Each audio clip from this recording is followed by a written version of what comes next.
ನನ್ನ ಹೆಸರು ಚಂದ್ರಶೇಖರ್ ಗೌಡ್ರ ಅಂತ ಹೇಳ್ರಿ, ಕುಟ್ರನಹಳ್ಳಿ ರೀ, ಜಿಲ್ಲಾ ತಾಲೂಕು ಕೊಪ್ಪಳ ರೀ. ಒಂದು 8-10 ವರ್ಷ ಆತ್ರಿ ನಾವು ರೈತರಾಗಿ ಬೆಳೆ ತಳಿ ಬೇರೆ ಬೇರೆ ಕಂಪ್ನಿನ ಹಾಕಿನ್ರಿ. ಬೇರೆ ಐತಿರಿ ಇದನ್ನ 2 ಎಕರೆ ಬೇರೆ ಪ್ರೈವೇಟ್ ಹಾಕಿನ್ರಿ. ಅದನ್ನ ಅದ್ರಂತಾಗ ಇದು ತನಿ ಅವು ಇಲ್ಲ, ಇದು ಮಸ್ತ್ ಐತ್ರಿ. ಇದು ಅವು ಬೇರೆ ಇವು ನೋಡೋದಕ್ಕಿಂತ ನಂಬರ್ 1 ಅನ್ನಂದ್ರ ಇದು ತಳಿ ಬೇಸ್ ಐತ್ರಿ.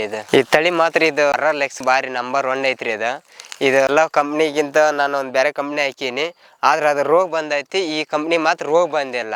ಆದ್ರೆ ಈ ತಿರುಗಿ ಮುರ್ಸಣಕ್ಕೆ ಬಂದೈತೆ ಅಂದ್ರೂ ರೋಗ ಬಿದ್ದಿಲ್ಲ. ಇದು ನಾನು ನೋಡೋದಕ್ಕಿಂತ ಎಲ್ಲ ಅಂತಂದ್ರೆ ನಂಬರ್ 1 ತನಿನೇ ಐತ್ರಿ. ಒಣ್ಣದನ್ನು ದೊಂಟು ಗಿಂಟು ಎಲ್ಲ ಹಚ್ಚಗನೇ ಐತಿ. ಆದ್ರೆ ಒಂದಂದ್ರೆ ನಾವು ಒಂದು ನೀರು ಒಂಚೂರು ಫೇಲ್ ಮಾಡಿ ಆದ್ರೂ ಬರಬ್ರಿ ಐತ್ರಿ.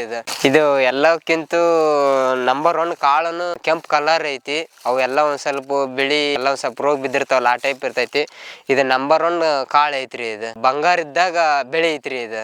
ಇದನ್ನ ಹಾಕಿದಾರೆ ಮಾತ್ರ ರೈತರು ಪುಣ್ಯ ಪೋತರು. ಮತ್ತು ಒಣ್ಣೆದು ಏನಪ್ಪ ಅಂತಂದ್ರೆ ಅದನ್ನ ಹಾಕಿನ ಈ ಕಂಪ್ನಿ ಹಾಕಿನ ಅದನ್ನು ಕೇಳಿ ನಾನು ಆಲ್ರೆಡಿ.